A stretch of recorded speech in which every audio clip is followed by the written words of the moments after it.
Quick update tayo mga tropa. So meron tayo dito bagong hango na unit.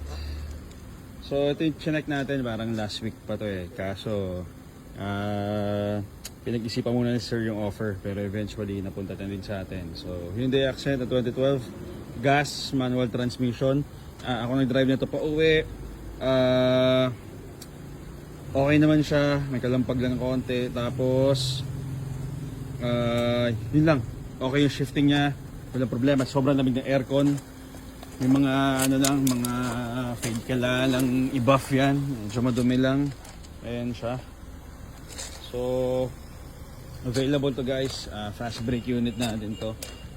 Non-Ford siya pero alagang GTA pa rin yan. So available, pwede nyo puntahan, i-test drive nyo. Ready to ready to test drive yan. Then yun, pag-usapan natin kaibigan kung anong decision nyo. So ayan, again, Hyundai Accent, bukas ba? Uy, bukas, ayan o. Ayan, o. Ang odo nito is parang 40 to 50,000 kilometers pa lang ang tinakbo niya. So cover lang yan. Ayan siya. Sariwa pa rin ang loob, kailangan lang ng TLC.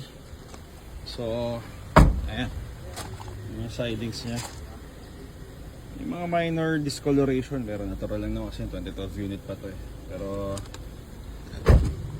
ayan.